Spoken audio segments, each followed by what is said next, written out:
Welcome, friends, it's the Movie Film Podcast. Movie Film Podcast, enjoy the show. Zaki and Brian are talking about movies. Movie Film Podcast on the radio. Welcome to Movie Film. It is episode 255. I am Zaki Hassan, and I'm here with Brian Hall. Hey, how's it going, Zaki? Hey, you have just arrived back stateside again, haven't you? Yeah, I got back just about a day or two ago from Paris, and so my sleep schedule is like a little odd. I told you beforehand, I'd been meaning to get to Andor and kind of catch up on all these things, and I have this weird but consistent sleeping pattern now where I get really tired at 8 p.m., like fall asleep wherever I am at 8 p.m., and then I wake up at 11, like wide awake. You get your 2-hour nap. Yeah, and then I go, uh-oh. And then I've tried to go back to sleep, and sometimes I just don't. And last night, finally, I fell back asleep at 11, woke up at 3, went back to sleep, got up at 6. Like, it's just this kind of funny pattern. But it's like every time I try to watch something in the evening, I just cannot get to it. So you were in Paris for how long? A week? A week and a half, about. Okay. So that's enough time for your circadian rhythms to get completely screwed up. Yeah, which is funny because, with the jet lag sort of thing, going to Paris, I'm completely fine. Like, I immediately adapt. I have no problem sleeping. It's so weird. Like, it goes so well. But then coming back, it always takes me a little while. Okay.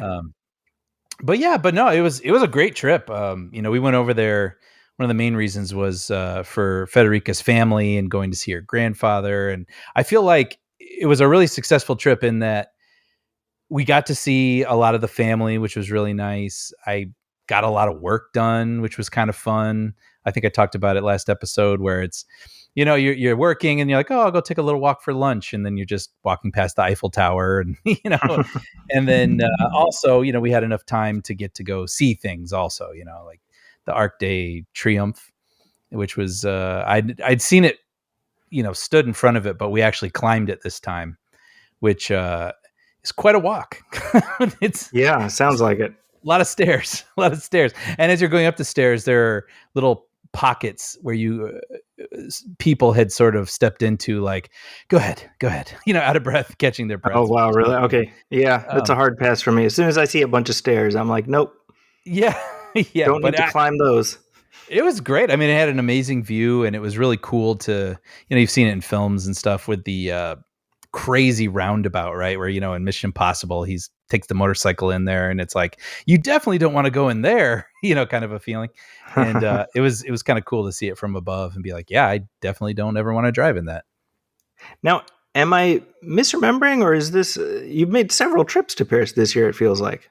Yeah, we've been twice so far. Okay. Which, I mean, it's just one of those things where a couple of years ago, I don't know if I would have ever even thought I'd ever be in Paris. Mm-hmm. But it's really nice because, again, with Federica's family over there, we have a place to stay, and it's a very a much easier situation than trying to, I imagine, book all sorts of things and think about all your meals. And the first time was definitely let's show Brian Paris kind of a trip, which was wonderful. And then now it's like, go see it on your own. No. But Brian's seen it already. Now you're on your own now. Exactly. You've got apps. You can find your way. Yeah, call your Uber. You know what to do. Yeah, but it was a wonderful trip. But it's nice to be back talking to you, because I feel like it's been a month since I've talked to you. It hasn't, but yeah, our rhythm is kind of interesting because, I mean, I think we tried to time it in such a way where there wouldn't be too big of a gap, but it feels like a lot's been happening. Yeah, it really does. I feel like there's so much I want to watch. I think I've said this a couple times. I come back from trips and I've got this list of things that I look forward to talking about. But like Avatar, I wanted to go see Avatar in 3D. I'm still going to try to catch that this week. I thought about seeing Amsterdam until I saw the reviews. Yeah. the general reaction has not been particularly promising. Yeah, I mean, I can't say I'm a huge fan of David O. Russell, the man, but his films tend to grab my attention. But this one, even with the trailer, I was like, I don't even understand what this is about. But It yeah, it maybe I'll did wait. feel from the trailer, it felt a little bit like trying to do like American Hustle, the this period version. Yeah, that's a good way of putting it. Yeah, but that might be one that I wait on. But yeah, David O. but I Russell has yes, been an unpleasant sort by all indications from almost from the jump. I mean, from his second film, I remember Right. hearing awful things about him. I think I he was a mean, little bit off the radar for his first, but for Three Kings, yes. one of the most famous stories about that film is George Clooney basically telling him he'll kick his ass if he talks to extras that way again. Yeah, apparently some extra who was supposed to sort of tussle with George Clooney, I guess he was feeling a little uncomfortable with it. And so they were working through it together, but the director got frustrated and went over to this extra and, as I understand it, I mean, got physical with this person and maybe even threw them to the ground. And Clooney was like, "You don't do that." And I think they had like hands on each other's necks. Like they had to be separated. Like it was a big ordeal. Well, I got to And it back up only my got man worse George from there. Clooney. Yeah. Yeah. So yeah, I'm kind of with you where if the critical consensus was overwhelming, then it would have been one of those situations. I'm like, well, I probably at some point I should check it out. But uh, yeah, I'm not in any hurry to put money in David O. Russell's pocket if I can avoid it. No, yeah, that's a good way of putting it. But and then this is just apropos of nothing, but we talked about it. We texted a little bit about it. And I just wanted to bring it up. I was thrilled to see that there's going to be a 4K Blu-ray Planes, Trains, and Automobiles release that is going to include 75 minutes of deleted footage. Yeah, that's really This, something. I swear it made it. It's like I'd forgotten about my birthday and was reminded my birthday was coming. That was the feeling I had, because that's a top 5 film for me, like Planes, Trains, and Automobiles. And it's well known that there was a 3-hour version at least that existed of all the assembled footage. And the movie itself is like a really lean 90 minutes. And I've even tracked down the shooting script and seen all sort of the little odds and ends that got excised from it. But yeah, I and people have been like, "Oh, it'd be so cool if we could ever see this footage. It's probably in a vault somewhere." And I was like, "Yeah, I doubt that's ever going to happen, especially with John Hughes having passed and whatnot." But yeah, then I saw, sure enough, I mean, enough deleted footage that it almost makes up the same running time as the film itself. So I'm so excited to watch that in the near future. Now this will be deleted footage that's available separate. They're not giving us that assembly version. Correct. Oh, that's really interesting. I didn't even think of that. Yes, I believe it's a separate disc of Okay. footage. And I wonder too, I mean, because there's so much of it, I wonder how it's going to be sort of laid out, because I imagine from what I saw in the script, there's scenes that exist, but there's just more to them, right? So Right. I'm sure there'll be complete scenes that we sort of know that have been built out a little bit longer, and other footage that's just was completely taken out. But Yeah. yeah, no, dude, that was like that again. I mean, it was like that is now an anticipated release for me. I cannot wait, like, to just sort of sit down on my couch and make some time and light a candle and watch watch all that footage I never thought I'd get to see. Well, you mentioned Avatar. I should, last time we were recording, I was like, yeah, after this, I'm going to go see Avatar. Yeah, I did, in fact, get the chance to see that in the theater, and I wanted to share my thoughts on that. dude, I'd love to hear it. Do you want to get into it?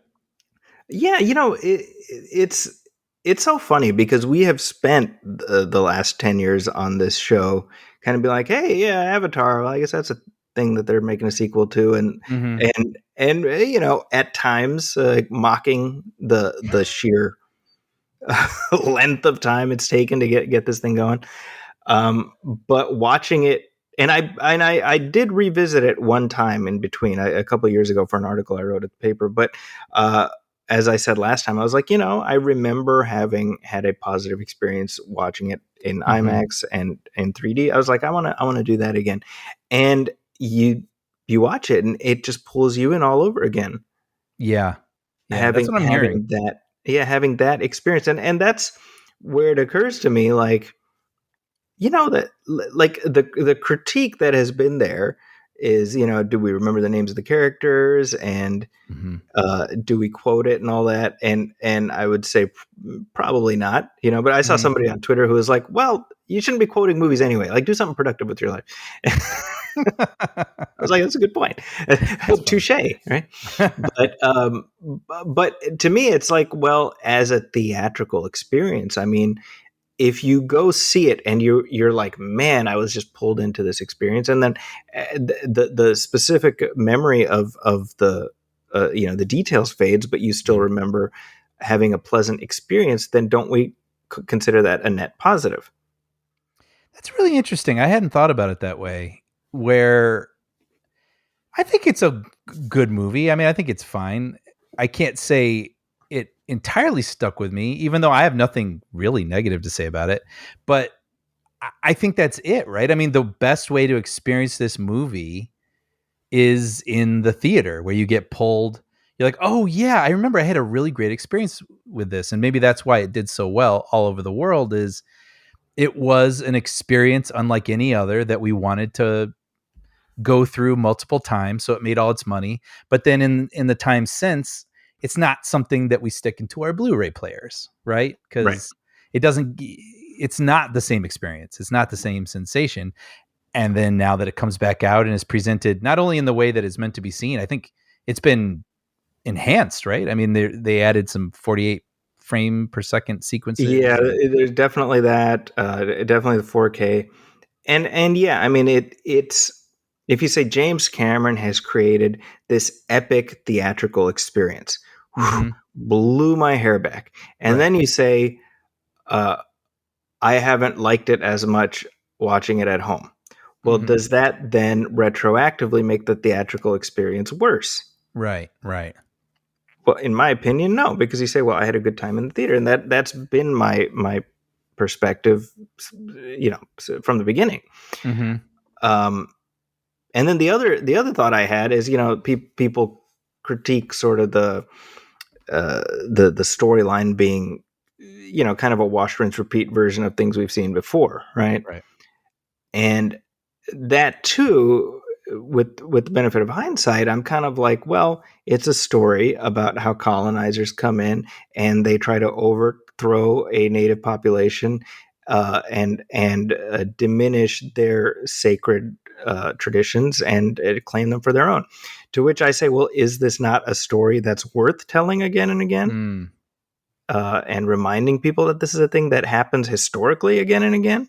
Right.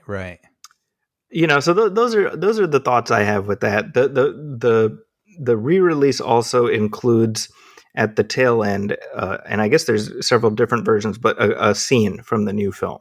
Mm-hmm. And the scene comes on, and it involves water, Brian. You don't say. Yeah. The way of water, you might say. Mm-hmm. And I was like, all right, rock on. Like, let's bring it on, I'm a couple months away. excited. I'm ready. Yeah. I'm ready. I'm ready. I'm not ready not only for something that I know is going to please my senses, but I know that is coming from a filmmaker who, for me, I don't know has ever missed. Yeah, that's right. So, yeah. Very cool. Very cool. Well, I will definitely try to make some time for that this week, because I know it's out, and or what I was going to say, going back to my sort of, this thing seems to just thrive theatrically, is I think it's made like $30 million, right? And it's so far in its re-release, which these days is really impressive. Well, I mean, and it new is funny releases because when Avengers Endgame topped Avatar at the box office, I think at the global box office, Cameron was asked about it, and he's like, "Yeah, we'll get it back." Like he was like, "I'm not worried about that," and he's not wrong. I mean, I think if nothing else, the mere fact that it is such a singular theatrical experience, something that is perhaps less impactful on home video, just encourages people to go to the theater more. Right. And Right. and I know I can speak for you as big boosters of the theatrical experience. Well, what on earth is wrong with that? Yeah, absolutely. I'm kind of enjoying this trend where they're putting older films back in the theater for brief periods of time, like Jaws we just saw recently. Yep. um E.T. E.T. I just saw actually that Poltergeist was playing this week, and I was like, that might be a good, ring up my buddy Chad, we'll go see Poltergeist. The only thing that threw me off though is it's in 4DX, and I was Oh, like, okay. eh. Is that where your seat is shaking and stuff? I think so. I mean, I actually read because I was curious what it all entailed, and I think in some instances it can even involve spraying water in your face and stuff. And I was like, I don't know. That doesn't Yeah, sound fun to me. Have you done that? yeah. I I have guess not. yeah. That's a pass for me. I mean, I'm trying to imagine just watching something I want to watch, and then I get annoyed when someone kicks my seat from behind. So why would I pay for that? But maybe I'm wrong. Maybe I'm wrong. Well, you'll have to experience it for us and let us know. Yeah.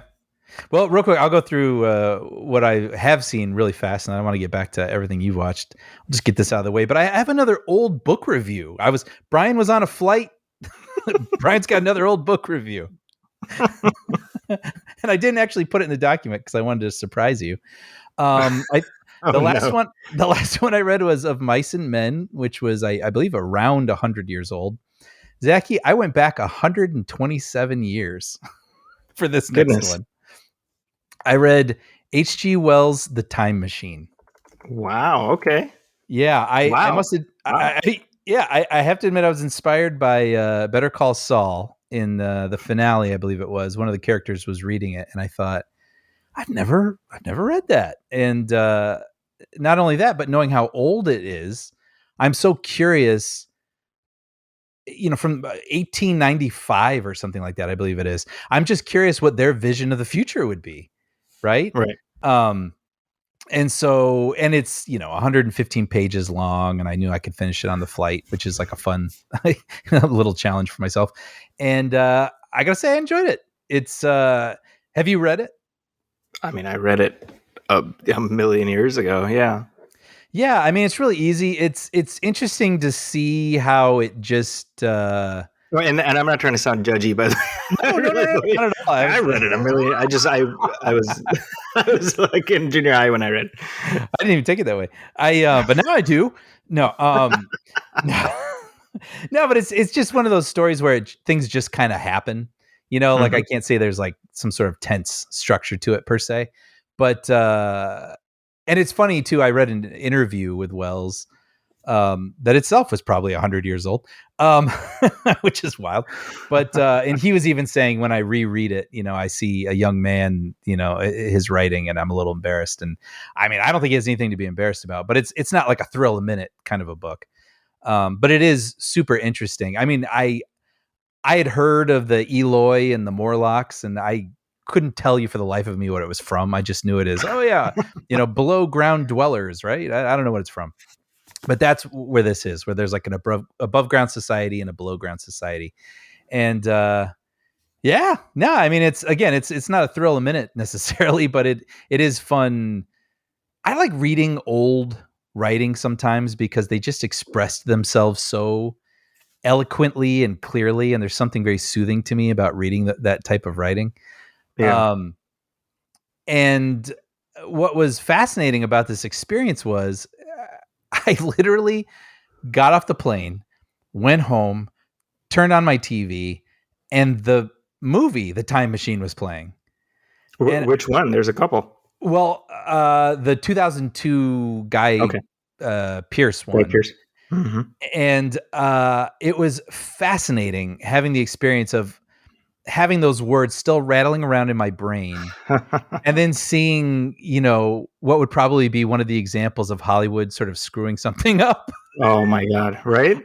And you're just like, oh, where all there's just these sort of monstrous, monstrous is the wrong word, but it's like these beings that are possibly malevolent, living below ground and whatever. And you're like, okay, and he's got to fight them, and he fights his way through them. But anyway, then all of a sudden in this movie, I'm seeing Jeremy Irons in this makeup being like, I'm the king of these things and I have telekinesis and let's have a hand-to-hand fight, you know? I think what would have been the best thing possible is because Jeremy Irons is like the head Morlock or Morlock Prime or whatever the hell. And I thought it would have been hilarious if he's just Jeremy Irons. And he's like, yes, I've been alive all these years and I'm in charge. And you're like, aren't you in Die Hard with a Vengeance? Like I just thought that would have been funny. That would have been absolutely hilarious. Like he's just like, oh yeah, I drank the Holy Grail on accident, and I've been here ever since. You know, like anyway, these people look up to me now, and I can't have you breaking what I got going on. Did you? Now, let me ask you. What did you? You said you kind of jumped in halfway through the film. Yes, I DVR'd it because I thought maybe I'd get back to it. I don't know if I will now. Mm-hmm. But it was, and not to crap on it too much. I mean, to be fair, if you're going to adapt that book, you have to add a lot of things to make it into a film, you know, I mean, yeah, but they really, first of all, let me say that there's a sequence in there where the time traveler, who's unnamed in the book, as I recall. Yes, he's just called. Someone is listening to his story. That's the structure of the book. Yeah, that's the structure, right? So, and in the film, I think his name is Hardigan. But the sequence when he travels into the future is like fantastic. It's really well done the way it's depicted. Great music. It's like terrific. Like that's a sequence that I put on sometimes because I just think it's so well done. Oh, well, I'll definitely check that out then. And then it's like as soon as he ends up in like the far future with the Eloi and the Morlocks, it's like, all right, this is just generic sort of kind of a, you know, it's like a Stargate riff or something. Sure. Yeah, it's, if you have other things you want to watch, there's nothing sort of memorable enough to keep you engaged, I think. The earlier film, by the way, the George Powell one, right, is you might find that more interesting. Although even that, I think, kind of misses some of what Wells. There's like social commentary about, like it's a critique of the Eloi, that's baked into, like the idea is that they're so, human beings have lost the sort of the will to make themselves better, and that's how you end up with this society like the Eloi. Right. There's no challenges anymore. Like I think it's sort of like through our wisdom, we've conquered every challenge, which has made us lazy. Like we don't aspire to anything anymore once everything is so easy. And so then they become these goofy, like sort of annoying people who just sit around and laugh all day. Yeah, exactly. And so the earlier film, the George Powell one, tackles that more accurately, but also has its own kind of Cold War era of interpretation. But I think it's a better film. I do. That Rod Taylor plays a time traveler in that, and actually Philby, the friend, is played by Alan Young, who I don't know if you ever watched Mr. Ed. No, I mean I know it, but yeah. No, you know what you would know him from? He just passed away recently, but he was the voice of Uncle Scrooge on DuckTales. Get out of here! Really? Yeah. The guy who plays Philby in the original Time Machine. So of the two, I think the original is much better, but the remake has a great score, and Guy Pearce is always fun to watch. So. Yeah. I mean, I don't regret what I did watch, but it was fascinating to see, like, oh, this is like 2002's take on an exciting sci-fi. Because I mean, they're just it did not. Oh, and Brian, worth mentioning, the 2002 one is directed by Simon Wells. Right, and a direct ancestor, right, of H.G. Wells. Yeah, or descendant. Or descendant, yes. Yeah, I think great grandson. I think. Wow. Great grandson. So he like, I think that was sort of the hook. Like, hey, it's a time machine directed by his, and I think the movie ended up being finished out by Gore Verbinski, I believe. That's right. Yeah, I read that, which is really interesting. Anyway, sorry, I sort of shanghaied your No, not at all. No, that was your review of the no, that time was machine. great actually, because I know you're more versed in it, especially the film, and so I was kind of curious to discuss it with you. But yeah, that was just kind of a fun, unique sort of thing to have randomly chosen that book and then to go home and be like, oh well, here it is, visually Yeah, represented in front of me. it's so funny.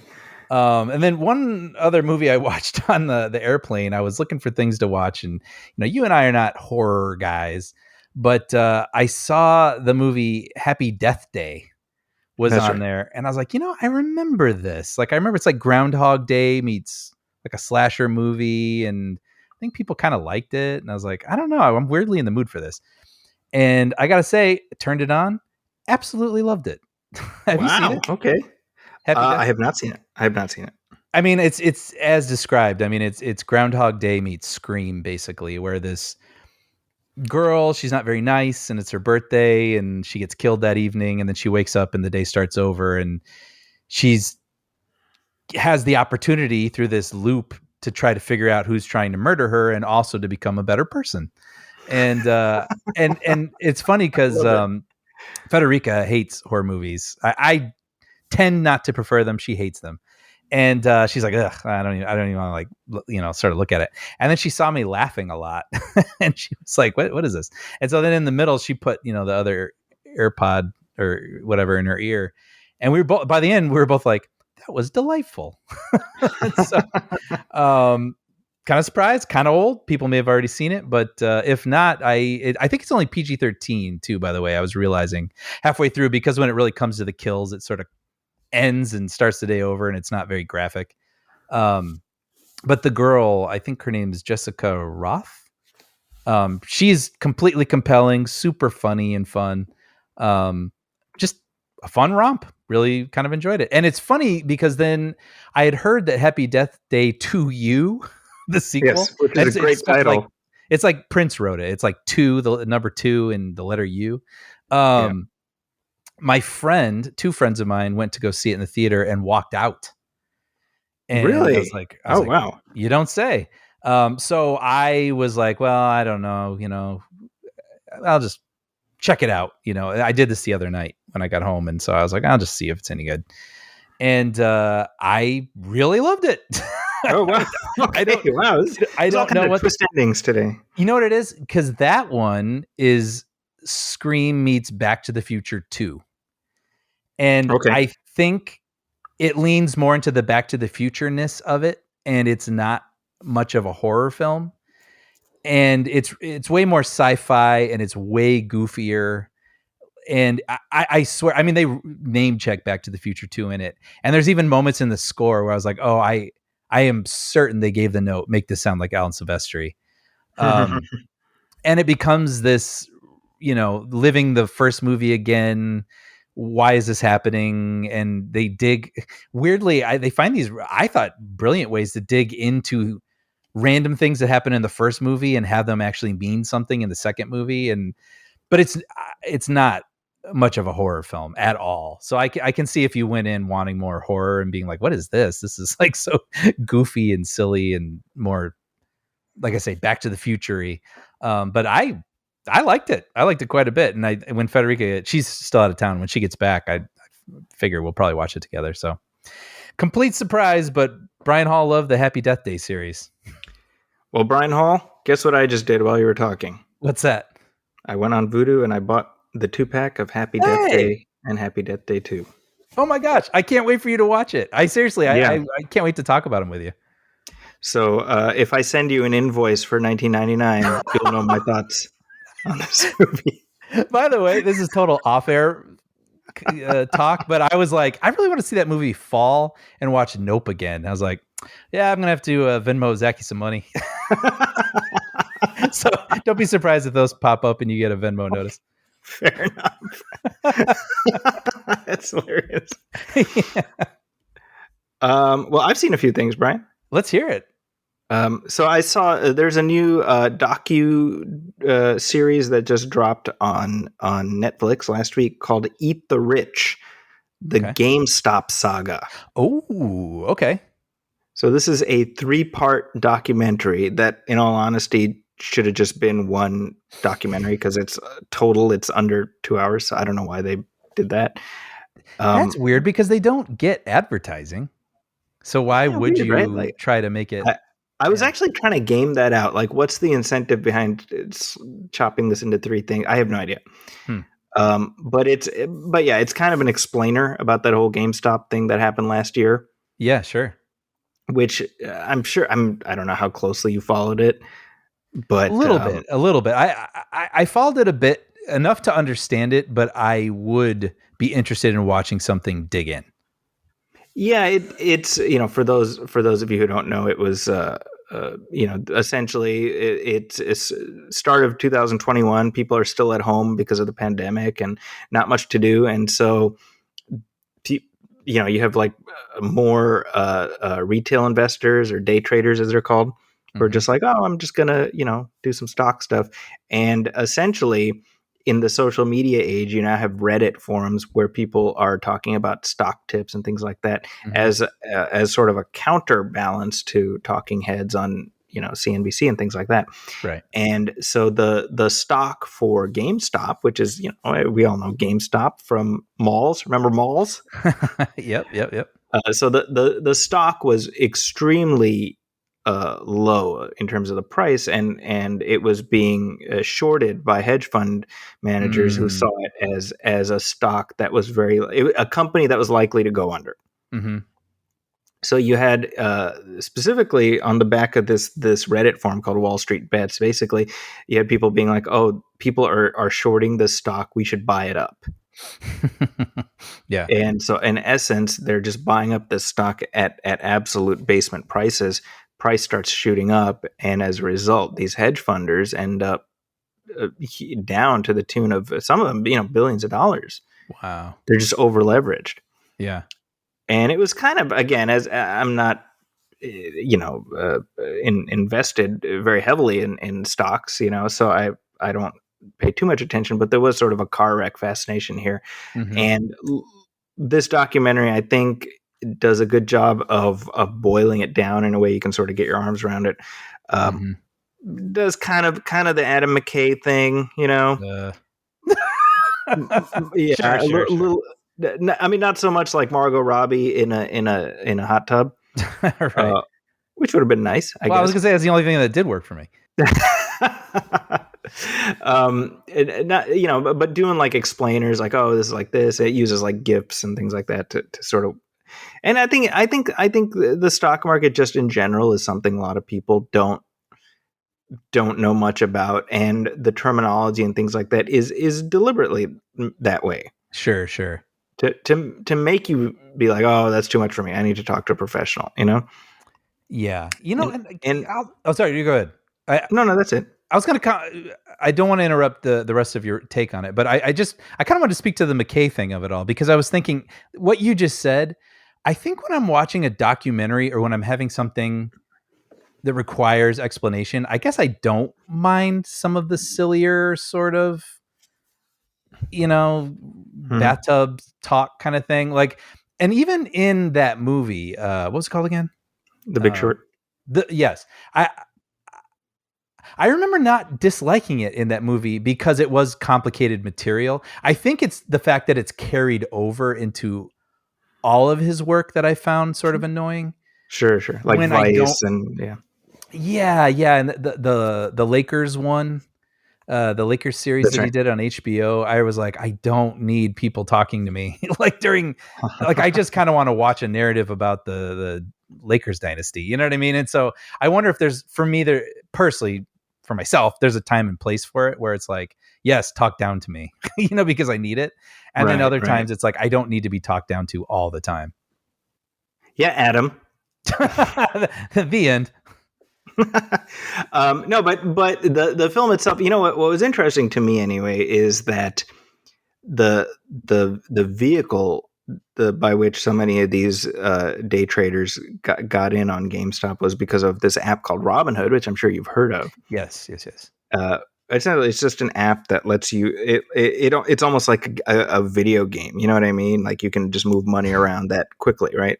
Yeah. So you're not calling a broker or doing anything. And It's like, oh, this is the thing. It's gonna democratize trading. And then you look under the covers a little bit, and you see that, well, Robin Hood, one of the primary backers is Citadel this, and and one of these major hedge funds, and you know what I mean. And it's all well,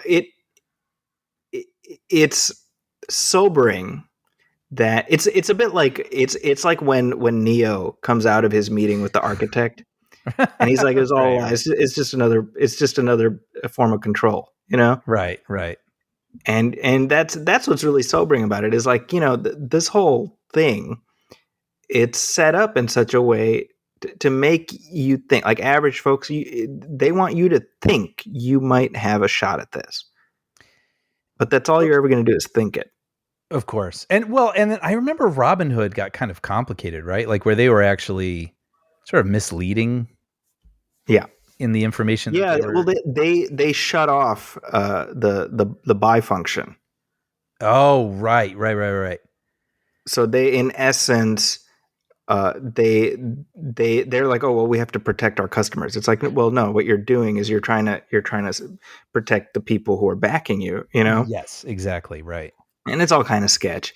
And that's the sobering thing. And it's not something where I watch it and I'm like, it's not a good guys, bad guys story, because I think it's always more complicated than that. But certainly some of these hedge fund managers, you're like, man, you're like, do you realize how clueless you sound, Right.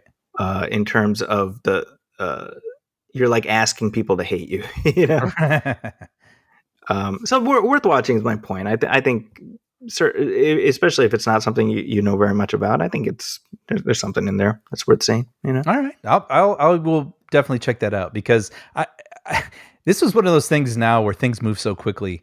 When that was happening, I remember before the story was through, it was like 3 movies are in development about this. And I think you and I were both like, and Adam McKay is gonna make one of them, Exactly.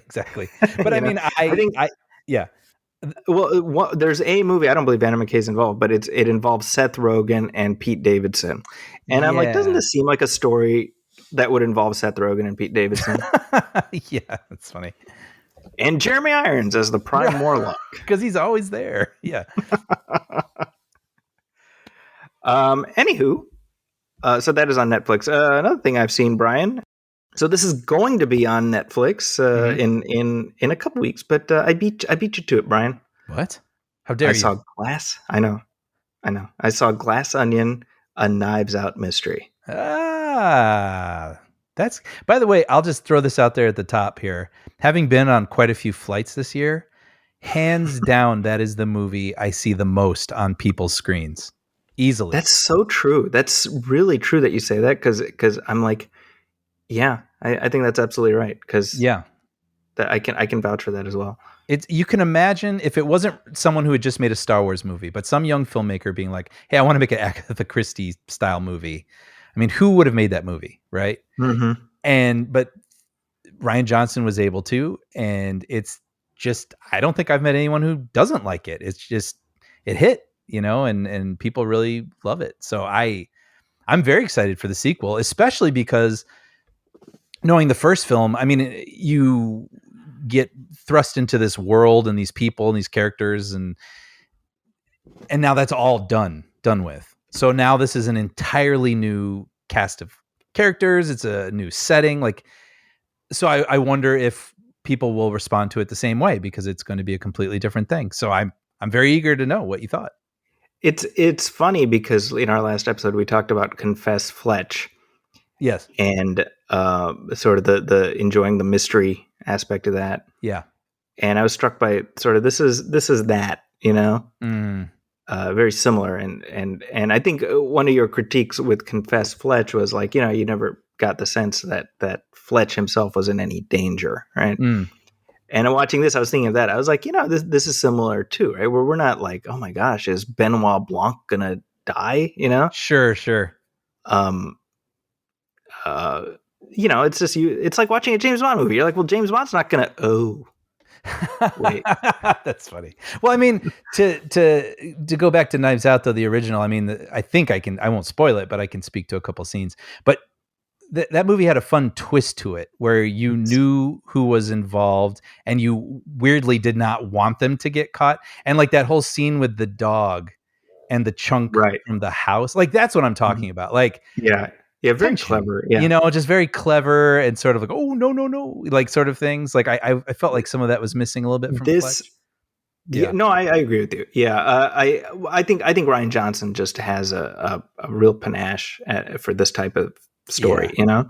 Yeah. So the new one, without spoiling anything, I'm just going to be like, it's another, you're just going to love going along on the mystery. You're going to be like, how's Benoit Blanc going to solve this one? You know? Right. Before the film, I should mention that there was a little reception for Bay Area critics, and I got to mingle with some of the cast members, and Yeah. I got to chat with Rian Johnson again. First of all, How many times is this now? This is second. Like for first one was in 2019 for the first film, and then there's the pandemic in the middle. We did the new Knives Out, which is set during the pandemic, by the way, which I find kind of fun. It's set in like May 2020, very specifically. Oh, that's so the pandemic is like part of the story.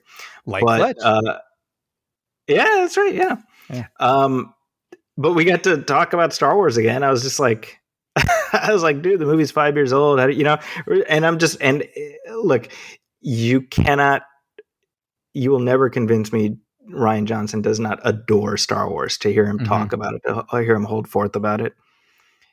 The Last Jedi, as anybody listening to this knows, I absolutely love that movie, and I've just, my appreciation for it has grown, you know, in the years since it came out. And so just being able to talk to him now that a couple years removed, and like, oh, and you know, this, and when you did this, was your thinking that, you know, and just, oh, I didn't even think about that. Just like, I'm talking to Rian Johnson about The Last Jedi, you know? That's amazing. We have two questions. Okay. Question the first. Do you have anything you can share? Or do you feel like it's a little off the record? I think, you know, I mean, I don't think there was anything scandalous or anything like that, but just in general terms, you know, he was talking about the interactions he's had with people in life about the film. That's what really struck me, where he's like, anytime somebody comes up and talks to me about it, they're so gracious and they're so complimentary, that like that's my experience with fans. He's like, all the negativity, that's online, and you know, I don't really encounter that in person. Right. Which is itself, you know, a tendril of a conversation I had with him like several years ago. Right. But one thing he was saying, he's like, he can't wait to watch Andor. He's like, I've been so busy with all this, I just want to sit down and watch Andor. And I'm like, he's just a fan. You know? Yeah. Like, yeah. That's cool. That's cool. You know? So that was a very cool conversation. And then in addition to that, cast members from the film were there. So Catherine Hahn and Leslie Odom Jr. and Kate Hudson. Yeah. Which brings me to question the second. Yeah. What's this experience like? I mean, so you're in a room filled with other critics and a handful of people that everyone wants to talk to. Yeah. What's that like? I mean, what's it like? Do you find a moment to slip in and talk to Kate Hudson? And do you have to have like some sort of opening, like, oh, da, da, da, da. Well, you know, like, is it easy? Is it, you know, what's the experience like? So what has been my experience of late is, and I would assume this is solely because my shingle is with the Chronicle, so that slightly elevates my name value, right? More the Chronicle than me. But like, there was a rep from Netflix who was like, "Oh, Zaki, let me take you around and introduce you." And so I was literally taken from person to person and introduced to them, and I was able to have a conversation. Well, that's nice. Yeah, it made it easier, you know. Sure. But yeah, no, meeting with them was obviously fun, and but the nice thing is that the movie itself is good. I'm so happy to hear that. I mean, not that I had doubts, but there's a lot of expectations going in with this because the first one's so beloved. You know, the next day, Amina had been out and she comes home and she's looking in the freezer and she's got this like confused look on her face. And I'm like, what's wrong? And she's like, I had made the ice trays, right? Mm-hmm. So she's looking at this ice tray and she's like, I made these frozen things of ginger garlic paste because I needed to use them later. And the whole ice tray was full, but there's 2 of those are missing now. Okay. Okay. So in other words, clearly one of the kids opened up the freezer and was like, oh, popsicle. But it's ginger garlic paste. Right. And she's like, well, who would have done that? I'm like, you can ask. Ain't no one going to admit this. Right. And I'm like, this is a Benoit Blanc mystery. Now I know the culprit is here in this house. One of you partook of the ginger garlic paste. And you kind of sniffing around like, that's right. yeah. So Ryan Johnson, I know you got the 3rd one coming. That one's for free. You're welcome. There it is. Done. All right, let's take a short break. We got some listener letters. We'll come back right after this.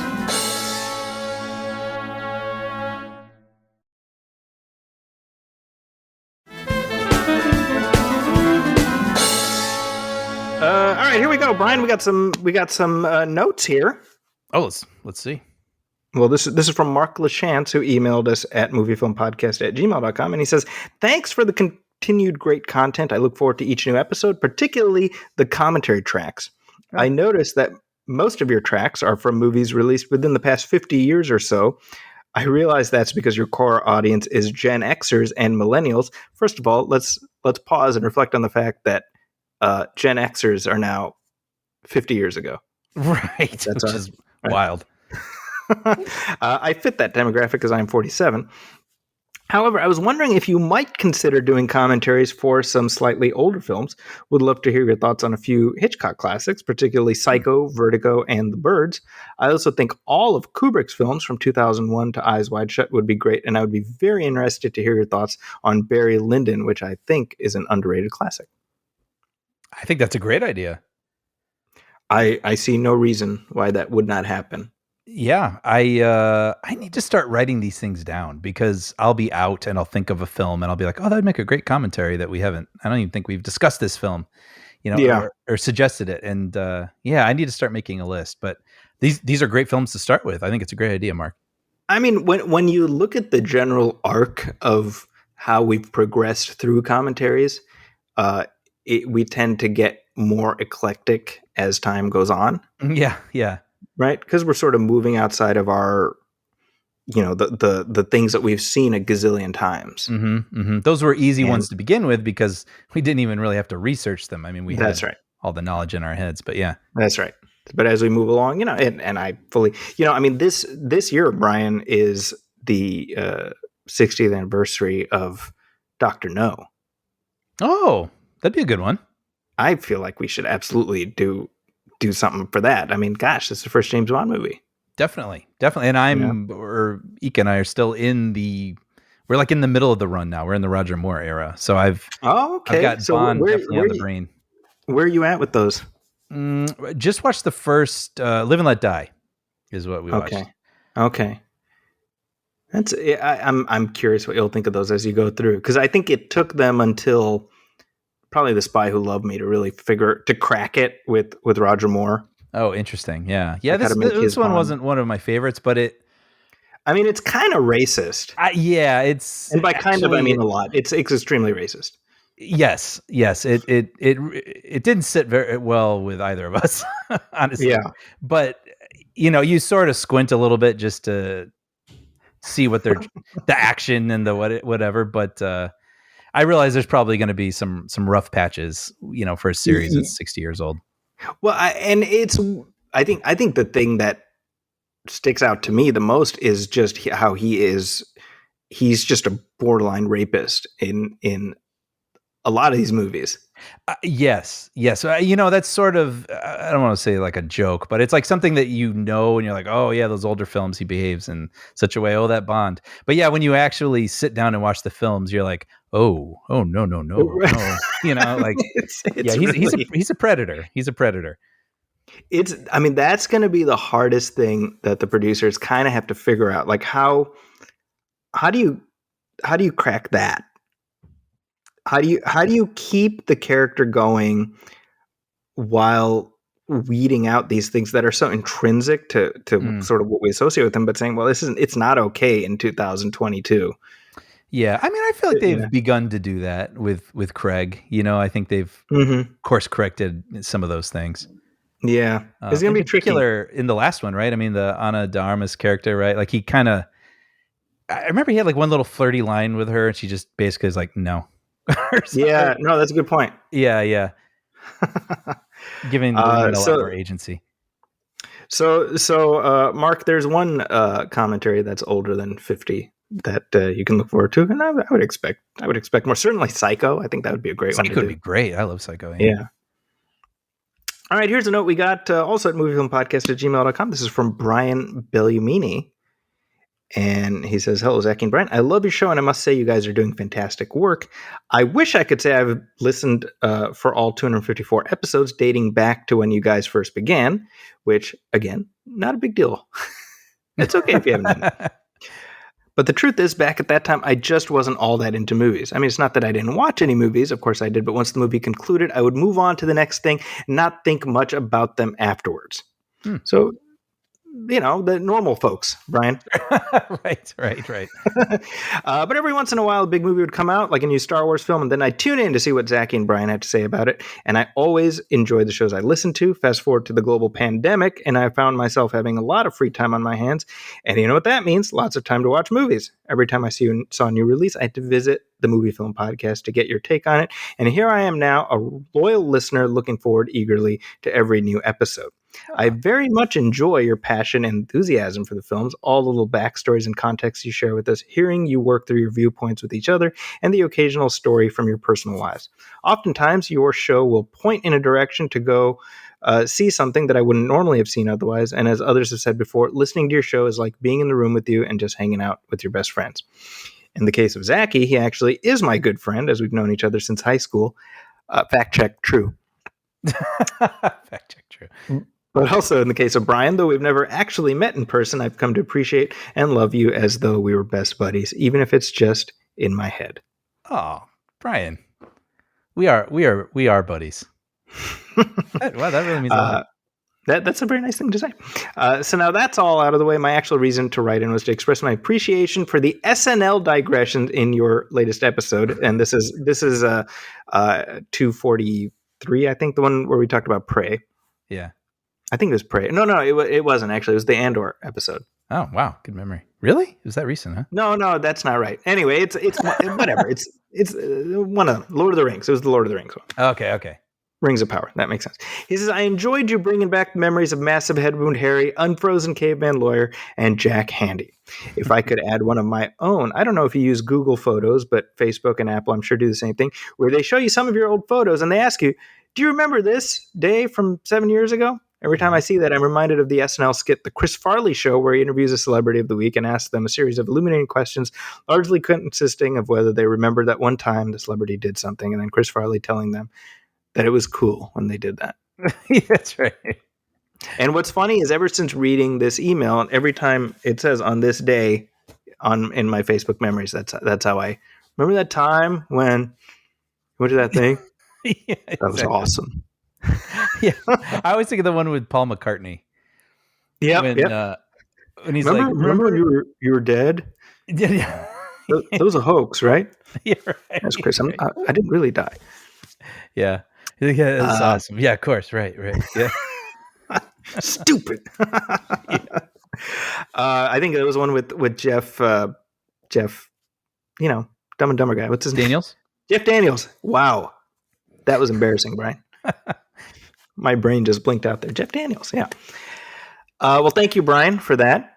Yes, thank you, man. That really meant a lot, and I'm so happy to hear the SNL thing. I think we might have mentioned it in the following episode, maybe not, but that was a conversation you and I just had during the commercial break. Like we were just we threw the commercial and just we can't stop talking to each other even when we're on break, and and then we're like, oh, well, we should. This is actually something that would go well in the show. Let's just throw it in. So Now I should mention Brian Belliamini. I've known him for so long that Brian Hall is actually Brian number 2.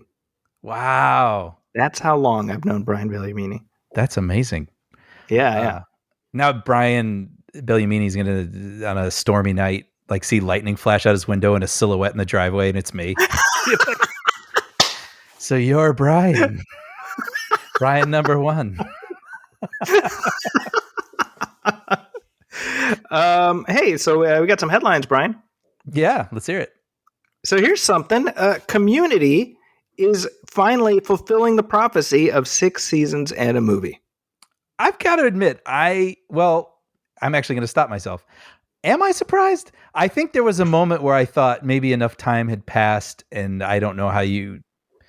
Like the window was closed. Yeah, the window had closed, and the actors have sort of moved. Some of them have moved on to sort of different things and just different sort of eras of their personas and all that. And I thought that was unlikely to happen. So I was pretty surprised when I heard this. I was. Well, first of all, a couple of things. I happened to be watching an episode of Community earlier in the week in the evening before I went to bed. It was the conspiracy theory episode. And that's a good one. If you don't remember that, go back and watch it. It's very funny.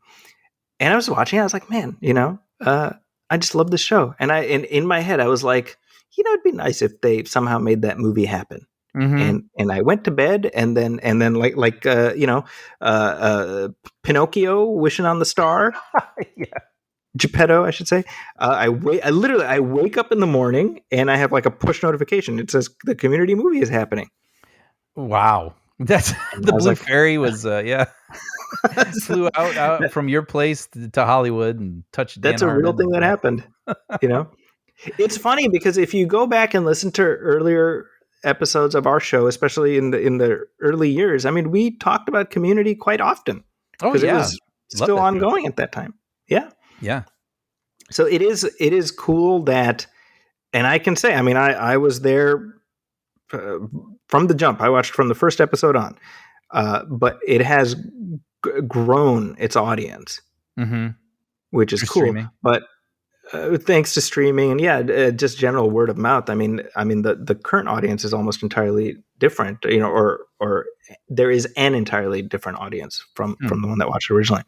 The other thing is this whole thing about 6 seasons in a movie. What's so funny to me about that is all of that stems from one episode of the show where, I don't know if you remember this, where there was this NBC series. It was a superhero show called The Cape. Yes. Right. And it had Keith David. As he was a secondary character, and the main guy, I forget it, I think David Lyons was the actor's name, but it's a superhero. And so you have an episode where Abed is like super into the Cape. Right. And Jeff is making fun of him. He's like, the show's going to last 3 weeks. And Abed goes, 6 seasons in a movie. Right. As he's running away. As he's running away. And that's what led to this thing, right? And what's funny to me about that is like that there is what ensures the Cape's immortality. Yes. It's really this show that it's like 6 episodes, it went away, right? But it'll live forever because of this thread. I'll entirely admit, I remembered the 6 seasons in a movie moment, but I could not tell you what he was talking about. So that's really funny. And then, of course, extra ironic is the 6th season of Community featured Keith David. Oh, wow. See, I don't even know if I saw the last season. Yeah, that was the Yahoo Screen season. Yeah. Which Yahoo, remember, for like a minute, was like, we're going to compete with the streaming services. And then they spent all the money on season 6 of Community. And we're like, well, we're out of money now. Yeah. Wait, did I forgive me if I'm having an old man moment, but did I tell that Keith David story on the show before? I don't know that you did. Really, really quickly. When you said Keith David, I went, Keith David. I was basically acknowledging an inside joke that no one probably understands. I love Keith David. He was in Mr. and Mrs. Smith. Actually, he's not in Mr. and Mrs. Smith. He got cut out, but he was there when we were filming. And that was, I knew him from things, but he was really cool on that. And then I just started an extra awareness of him, and like he's in everything. I mean, he's in They Live. It's a classic, and Yeah, oh, he's great in that. up till just recently, Nope. He plays the dad in that. I mean, he's iconic, and I love his voice. And I've written a couple scripts that I'm like, oh, I would love Keith David to play this guy. And so Federica and I went to this jazz club that's near us, and we walked in. This is about a year ago, I think. So extra, sort of mask moment, where everywhere you went, you were walking in wearing a mask. And so we walk into the place, and I saw Keith David at the bar, and I was like, oh, holy crap, that's Keith David. And so I had an opportunity to sort of hello to him, but I had a mask on. And so I didn't quite know what to do. And so I just kind of looked at him and kind of nodded a little bit. And I was like, I think he nodded back. I can't tell. Like, I can't even tell. Like, he might think that I'm just sort of like, moving my hair or something. Like, this is just really weird. So just to make sure that he knew I was acknowledging him and being like, I appreciate you, Keith David, I put my hands together and did a little bow. Okay, that's good. That's smart. I like that. And according to Federica, because I think I blinked out after that, she didn't know what I was doing. And she's like, I just saw you bow to this man, and then this man like gave you this really nice gesture back, like you guys were like, good friends. Like, who was that? And I was like, he did. Look, I was so nervous about it, I didn't even like really notice what he did back. So I was like, say it again. He smiled back. So anyway, we got to our seat, and I was just like, she's like, what happened? I'm like, oh well, that was Keith David, and I just didn't know if he could tell that I was smiling at him with my mask on. So I don't know, I just bowed. And so she thought that was really funny. And then as we were walking out, when the night was over, she's like, would you like to bow to Keith David again, or are we good?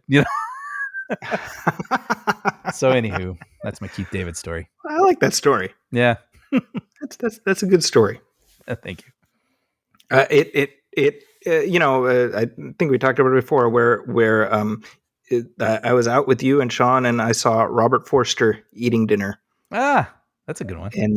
And I didn't, I want to disturb him while he's eating, but I was like, man, I wish I had a chance to talk to him, because he passed away recently. Mm-hmm. Mm-hmm. But actually, speaking of Robert Forster, I just rewatched a couple weeks ago, The Black Hole. Oh, I've been meaning to rewatch that recently. That's funny. But here's what's funny is the only reason I ended up watching it is because Mikhail, my second one, he was just like watching it. Really? He just pulled it up on like Disney Plus or something? On Disney Plus. He's like, yeah. I was like, are you watching this? He's like, yeah, I'm watching. Yeah. Like it wasn't like, I wasn't like, hey, you should check this out. I was like, well, I will watch it with you. And I ended up watching this. I mean, I haven't seen it in a couple of years. I remember it scaring the crap out of me when I was a kid. Yeah, me too. But like in a way that intrigued me. Yes, exactly. Yeah. It's not gory or anything, but it's like weird. But that is a movie that is just like part of a moment, man. Like I don't know what Miku thought of it, to be honest. Like because the ending it makes very little sense. The ending's wild, but like the imagery stays with you, Oh, that Maximilian, right? Robot, yeah. Yeah, exactly. And where you have like Anthony Perkins getting like shish kebab and stuff like that. That's never stuff. Forget it. Yeah. Exactly. I mean, it stays with you. And I was like, there's just something about this movie. Like, certainly for me, it still works, and I think it works just because I did sort of watch it at exactly the right age. Mm-hmm. But like, I would. We're talking about commentaries now. There's a commentary I would love to do, because I just think there's so much interesting stuff in there. Dude, I would love to. Like I said, it's been on my list. Like, that's a movie I have on the brain that I want to rewatch. I'm kind of admire that your son. I know some people get turned off by like black and white or like a movie that looks older or whatever, and I admire that he not only turned it on but was like, all right, I'm going to watch this. Like he had no reservations about it. Like, he does that, which I think is really cool, and he's got his own tastes now, which is fun. Mm-hmm. Like last week, we were. I had picked him up from Boy Scouts, and we were listening to some movie score or something. And he was like, "Who are your favorite composers?" He was asking me, and I was like, probably John Williams, Jerry Goldsmith, James Horner, like just off the top of my head. Mm-hmm. And he goes, and he's not doing like, "Oh yeah, mine too." Like, he didn't do that. He's like, I like Henry Jackman, Hans Zimmer, and Michael Giacchino. Hmm. And I was like, first of all, it's a good list. Yeah. But I was like he's got his own thing going. You know what I mean? Yeah. Yeah. I love I that. was like, yeah. And then I regaled him with my story about how Henry Jackman is actually Hugh Jackman's kid brother, and that's the. I've told you that, right? No. Wait, what was this? This is okay. So the first time I ever heard of Henry Jackman was because he did the score for X-Men First Class. Uh-huh. And so I created this whole backstory in my head where Henry Jackman is actually Hugh Jackman's kid brother. And he's kind of this nerdy guy, and Hugh Jackman brings him to set one day, and he's like, right, this is my brother Henry. He wants to write the music. Say hello, Henry. Hello. And that's how Henry Jackman got the job writing music. I love this little backstory. Your own personal, for your amusement. That's hilarious. That's my headcanon, Brian. I love it. Did you share this with him? Yeah, and I think he's heard it several times at this point. So Yeah, he's like, yeah, he's like, yeah, I've heard that. Yeah, You know, I love that. but regardless, Well, just real quick, regarding his age, I mean, I think of, when you said James Horner and John Williams. I know Williams has been around a very long time, but I would say the music that he wrote that people are still think about, and he plays every year in his shows are the ones that were around when we were younger. And it's just so cool that his list reflects the movies that he grew up with. Yeah, exactly. I love that. That's fun to see. Like, I enjoy that. I enjoy when they what I always tell them is because whenever they watch a movie, I'll be like, well, what did you think? And I always tell them, I'm like, I want you to interrogate your own reactions, right? And this is just like the film critic in me, Mm-hmm. where I'm like, walk through why you reacted a certain way. If you disliked it, that's fine, but try to understand how you ended up there. Mm-hmm. Mm-hmm. And that'll make you appreciate more of the stuff that you do like. Right. That's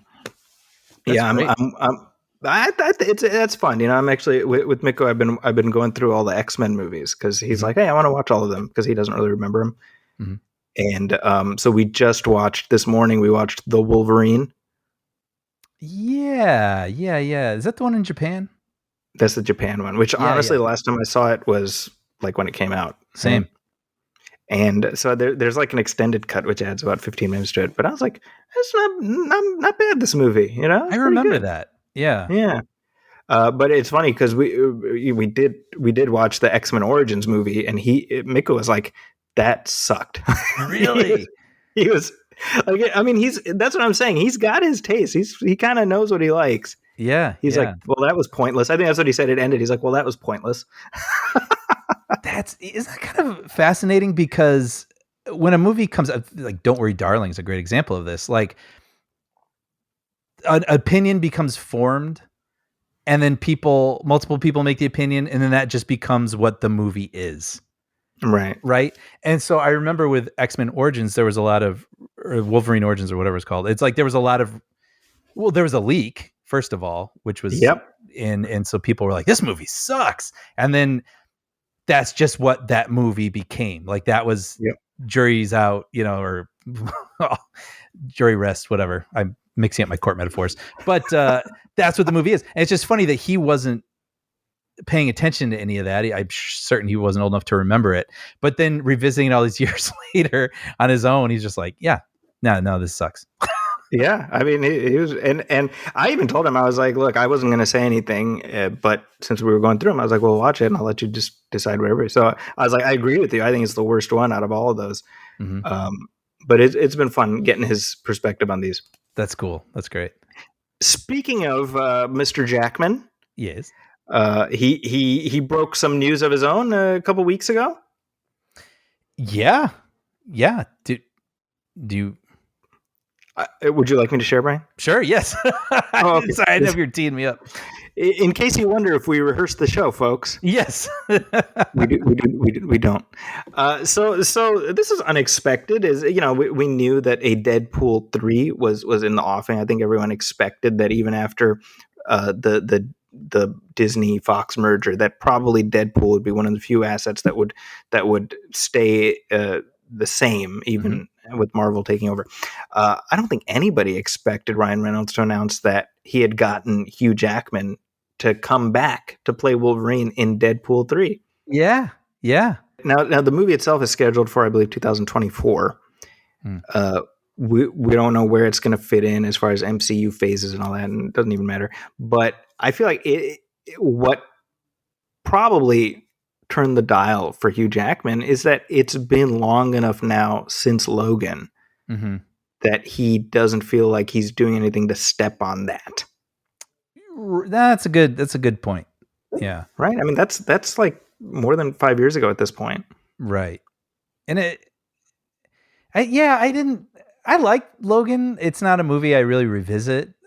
Right. I just don't think about it, but I did see some people, it's beloved by many. And so, you don't want to see what's accomplished in that movie undone.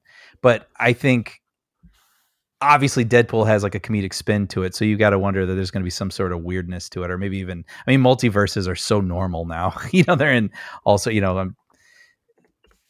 he could be just some version of Wolverine from somewhere else. I mean, maybe he'll even pull the yellow suited Wolverine from the cartoons, and I mean, and does it even matter? Like, I mean, it's so funny because James Mangold, when this was announced, he just posted a GIF on his Twitter of like Wolverine's death scene with no comment from him. It was just that GIF, and that tweet by Mangold sort of became like a Rorschach test for people's reactions because people interpreted it as him sort of poo-pooing this news. Like, no, this is what happened to Wolverine. Yeah, like, you can't undo this, and it I guess it, he tweeted that at 4:00 in the afternoon, and then about an hour later he had to jump back on and just be like, "Oh my gosh, everybody chill!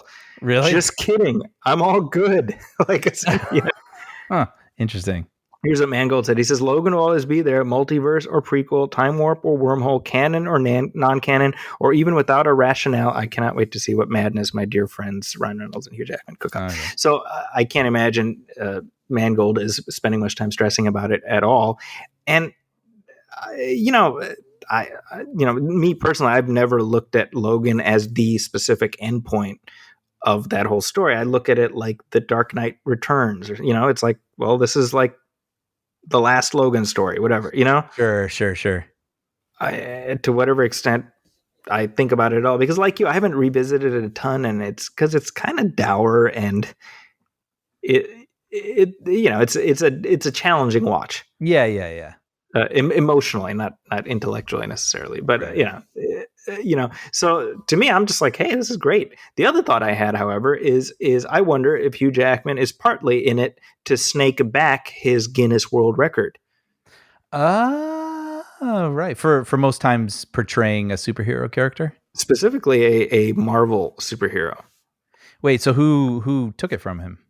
It got portraying a Marvel character. It got taken by Tobey Maguire and Willem Dafoe after Spider-Man No Way Home. Really? Yeah. That.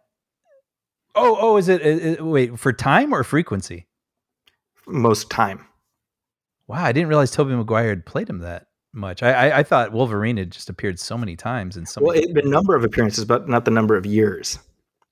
Oh, got it. Okay, I see. Yeah. So if you go length of time, not times.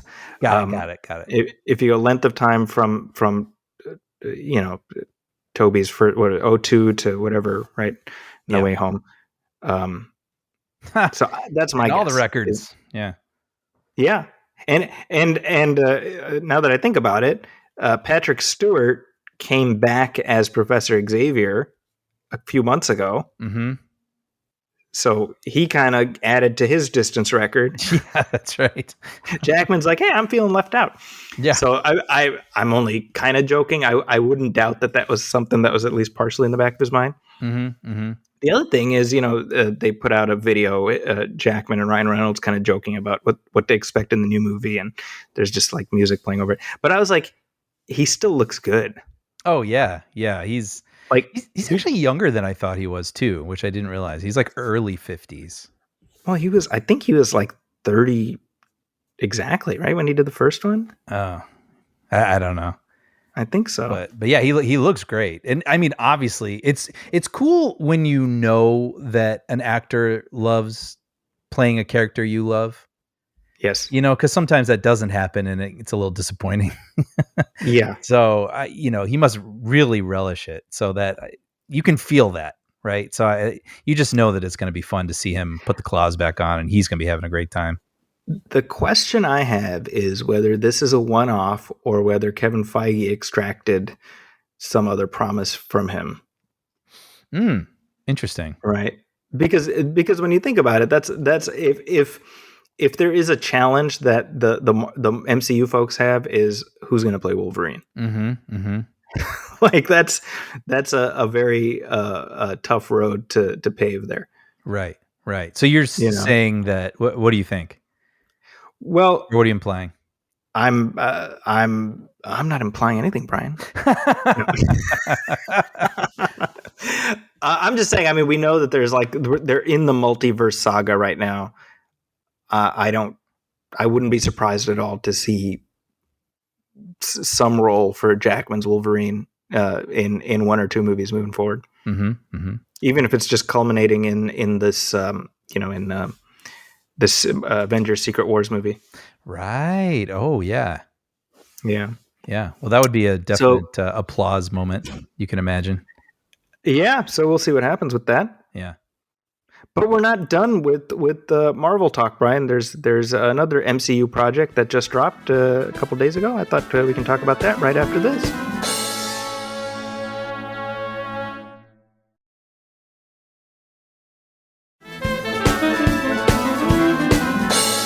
And we are back, and you know who else is back, Brian? Who's that, Zaki? Composer Michael Giacchino, who is making his directorial debut this weekend. Like yeah. I couldn't figure out. No, that was perfect. I was like, wait a minute, we've never seen the Werewolf by Night before. Right. So yeah, Michael Giacchino directed the new Marvel Halloween special, Werewolf by Night, which just dropped on Disney Plus a couple days ago as we record this. I was going to say, yeah, you know, when we were talking about what we could talk about this episode, I feel like I saw this title in an article maybe somewhere this past week, but I have to admit that, I mean, this thing was completely off my radar otherwise. And so, yeah, I'm glad that you brought it to my attention, because I don't know, or maybe I'm wrong, but I just feel like I'm not seeing as big a push for this as, you know, something like She-Hulk or whatever. I think people don't really know what box to file it in, you know, which makes complete sense. Yeah. Too much of a movie for TV town, too much TV for movie town. Yeah, and pretty intense. I clearly Disney is stretching the boundaries of what's included in TV-14. I think by virtue of having the special in black and white, I think that allowed them to be like, hey, let's just spray some black stuff everywhere. Yes. Wink, wink, nudge, nudge. Yeah, blood or oil, you decide. Exactly. Yeah, this is kind of a Temple of Doom PG situation, it feels, with their... It's so funny. I was watching at home with all my kids yesterday. Thank God my wife wasn't home, because she'd be making me sleep on the couch. But like my daughter was sitting in my lap, and I kept like trying to strategically cover her eyes, which is almost worse because I'm just covering her eyes and she's just hearing, ah! You know, I don't know if that's better. But I have to say, Brian, I went into this, I wouldn't say with no expectations. I didn't really know what to expect. I thoroughly enjoyed myself. I was like, this is so different from what I expect from MCU stuff. Just I think the novelty of it did a big part in carrying me over the finish line. I think so too. I sort of, I mean, as I just said, I sat down to watch it specifically for this right before we started. And so I was like, all right, what do we got? And I really enjoyed this. I mean, you could look at it in a lot of different ways, but just simply as like a style exercise, it was really enjoyable to watch, you know? And what we've talked about before in the past with Marvel is they're sort of expanding the comic book rack, so to speak, where it's you have the staples, you got your Spider-Mans and your Iron Mans and everything, but then you got your ones that may not appeal to everybody, and that's okay, but they're there if you want them. And then you've got your, well, here's this like horror thing we're just going to make one issue of. And it may not be for everybody, but it's definitely going to appeal to some people. And here's that too. Like this really feels like what they're doing. And I remember years and years ago, or maybe I'm conflating this with Star Wars, but it was like, will there ever be an R-rated Marvel film or Star Wars film or whatever? And it's with Marvel, I feel like they've done such a brilliant job. And obviously they have a enormous output, but they've done such a brilliant job of building so much loyalty and putting out so much stuff that's for everybody, that now that there are so many things, they really can be like, this one's a little more for adults. This one's a little more comedy and for the people that don't want the pew pew as much. And this is for the whatever. And like, I just feel like they've earned it. They've just doled it out so brilliantly. And so this doesn't feel like out of left field, which is crazy because it kind of is. I think that's really well stated. Yeah. Like I said, for me, I was especially tickled by Michael Giacchino directing. He's somebody whose music we've enjoyed for decades at this point. Yeah. And to me, the fact that like I don't really do primetime specials and things like that anymore. I don't think that's as much of a thing, right? Right. And the fact that this is sort of filling that niche, and right down to the pseudo NBC special, intro that it starts with. I wrote that down. I think it's CBS. Yeah, the CBS there you go. Special presentation. I mean, right down to the music and the colors and the. I love it. Yeah. But it gives somebody like Giacchino an opportunity, right? You can imagine that he's somebody who probably wanted to try his hand at directing. If this is, I'm not aware, but if this is the first thing he's directed, then I certainly don't believe it'll be the last. I was thinking that exact thing because I was, earlier in the week or last week, the Blade film lost its director due to that old chestnut of creative differences. And as soon as I watched this, I was like, they should really give Giacchino a call. Yep. Yeah. But the obviously it was homaging like the old timey Universal monster movies with the black and white. But it's funny because the thought I had while watching it was it didn't feel like it was composed explicitly for black and white. It felt like they probably left their options open just in case they wanted it to be in color. I was reading the IMDb trivia afterwards really fast, and it said that it was put in black and white to, sort of soften the blow of all the blood, not make it as intense. And it's funny because I had a thought actually where maybe that is the case, but it's funny. I had the opposite feeling. I felt like just with the camera framing and the movements and the style, it felt like very purposefully noir. Well, noir is not the right word, but like classical monsters sort of. Sure. Kind of thing. And I wondered if it was intentional. And the use of color is kind of interesting, right? Where certain objects or lens flares even will be different colors and stuff. But and it maybe then they doubled down. But I also noticed if they did choose black and white later in post, but it seemed like they doubled down with even like the scratches on the frame. Oh, I love that. It was like the real changes, where the projectionist had to make the changes and you fingerprints from that, Yeah, and it's funny and they did it exactly like it used to be, where there'd be one little cigarette burn in the upper right corner. Yep. And then there'd be did it, and then there's another one, and then poop, and then it changes. I was like, oh wow, they even timed it the same. That's so great. So this is a character I'm fairly certain you know nothing about. I couldn't wait. I was like, I'm going to ask Zaki all the questions. So, this phase, I don't know if I've said this on the show, but I've noted it online that phase 4, what I've enjoyed about it is that they're really bringing in a lot of Marvel's 70s creations. Right. And, if we think of the 1960s as being sort of where the foundations were laid, by the time we got to the 70s, they started kind of expanding outward. What else can we do? And the other thing that happened in the 70s is that the comics code was made less severe. So a little backstory here is that in the 1950s, there was a company called EC, not DC, but EC, and they published a whole raft of horror comics. So Tales from the Crypt and Vault of Horror, et cetera, like really terrifying, but effective, scary stories. And so what happened is right around then there was a guy named Frederick Wortham who basically blamed comic books for the delinquency of kids. Which sounds just absolutely so quaint now, right? It does. It really does.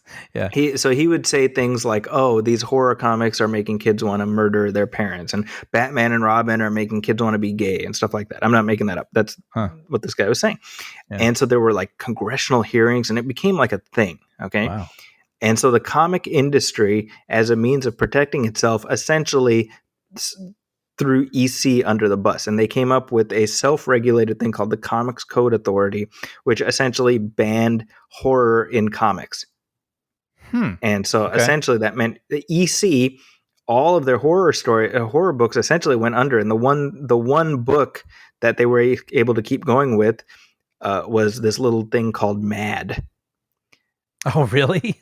Yeah. And what they did was that was a comic book, and they turned that into a magazine, and then that, it had a little bit of a run after that. So wow. That's what happened. So that there had horror beginnings? That was a satirical comic, but it was a little bit more sort of scandalous in terms of like more risque in terms of the satire. Okay. And so what they did in order to preserve the edge was they just said, "Oh, well, we're not a comic book, we're a magazine." Wow. Right. So the Comics Code essentially restricted any portrayal of criminals and in a positive light, and they couldn't have monsters. Wow. So in the 1970s, the Comics Code, which again, it was just kind of the comic publishers all amongst themselves, they sort of had this agreement that they would have their books approved by this board. So they slackened the restrictions. I mean, EC went under basically. So it's sort of like they got what they wanted because this company was competition. And so in the 70s, it said, okay, you can have vampires and werewolves and things like that. And so at that point, Marvel just swoops in. And they're like, well, we want to get in on this while we can, while it's hot. So they created a book called Tomb of Dracula, which is, in addition to being sort of a sequel to the novel Dracula, and it's actually one of the great, even now considered one of the great comic books. That was where the character Blade was introduced. It was in Tomb of Dracula. Oh, interesting. So right around then, they also Wait, can I ask real quick? Because I'm wondering, people who may not know this may also have this question. But now when I think of Blade, obviously I think of like Wesley Snipes and a cool dude with sunglasses and a leather coat. What was he like when he was originally introduced in that story? He was like Shaft, but with stakes. Yeah. Okay. Yeah. So it was sort of a modern story. It wasn't like a old... when you said it was like a sequel to Dracula, it's not like it was old Gothic. Correct. Yeah, Tomb of Dracula, essentially, it has the character revived in the present. Ah, got it. And it's about this group of characters who are trying to bring down Dracula. The book lasted for about 80 issues, I think. And you had like, I don't know how familiar you are with Dracula, but like, you had, the comic book had like descendants. So you had Rachel Van Helsing and Quincy Harker and all these characters. And there's a character called Drake, Frank Drake, who is a blood descendant of Dracula, and he's trying to defeat his ancestor. It was a great title. So, like I said, Blade was one of the characters that was introduced in that. Right. So, at around the same time, they did a Frankenstein's monster comic. They also did Werewolf by Night. And Werewolf by Night, the main character is a guy named Jack Russell. Get it? No. Jack Russell Terrier. It's a joke. Funny. Oh, well, yeah. I was like the dog, but I thought maybe there was some sort of Dracula in joke I wasn't getting. No. So that book, actually, Werewolf by Night, is where Moon Knight was introduced, was in that title. Okay. Which makes sense because Moon, etc. Right. So again, this was just Marvel trying to jump in and create their own versions of classic monsters. And that character, Werewolf by Night, has been kicking around for a while, but I would say definitely his heyday was the 70s. So when this special was announced, I was like, that's interesting, you know. Right. But then when they cast Gael Garcia Bernal, I'm like, well, that had me interested. When I didn't know he was even in it, and when he's one of the first faces we see, I was like, oh, well, here we go. Yeah, because I'm like, well, this is a guy who tends to do serious stuff, right? So that's when he signed on. That's what made me interested. And the cool thing is, I mean, a werewolf mythology is something. It's pretty self-explanatory. We don't need his origin, Right. That's a good point. Yeah. right? And so I think that's what made this special work in terms of how they framed it, where you drop the character in, and if you know he's the werewolf, then you kind of have that frame of reference going in. But even if you don't, well, a werewolf is a werewolf, right? And so anyway, long story short, sorry, all that backstory. For me, this is a character who I wouldn't say I have an encyclopedic knowledge of, but I've read the old comic books. And I was like, well, there isn't a ton of mythology in there that I'm particularly concerned with, but I am like, well, they should get the gist of the characterization, which is he's like a tortured guy who, I mean, I guess he's like Bruce Banner, right? Like it's the same. And to me, I'm like, they got that. I thought so. Yeah. And it sets up something. It sets up this horror portion of the MCU that I'm like, okay, well, I don't think they're just going to leave it here. Yeah, I mean, man thing, by the way, a door. Yeah, yeah, and the character, the big swamp monster, the man thing, who I'm sure you're like, what the hell is that? Yeah, I was. I was going to ask you about him. Yeah. So that is the man thing, Brian. Not to be confused with the Swamp Thing, because that's DC. Oh, that is hilarious! I didn't even think about that. Yeah, fun fact: the Man Thing was published 2 months before the first Swamp Thing. What? It's been in the ether, I guess. There's just something in the swamp, if you will. Yeah. So that character is kind of the same drill. He's a scientist who did an experiment on himself and ended up looking like that. Excuse me. I noticed. Wow, sorry. I noticed that he had moss and whatnot growing on him, so he is a swamp creature as well. Oh, but here's the interesting thing: in the comic books, the swamp that he protects is called the Nexus of All Realities, and it's essentially a gateway to the multiverse. Which, given what this next batch of Marvel movies is, we're very much in the multiverse war. It feels like this special was very strategically just put out there to establish certain aspects of the universe, so that next time this dude shows up, the man thing, we're not going to be like, what the hell is that? Man, they've woven quite a web, haven't they? Really, it's quite impressive. I'm just genuinely tickled that a special like this exists. I love that the MCU is deep enough at this point that you're just like, yeah, here's this other thing, and like you said earlier, like you can ignore it if it's not your bag.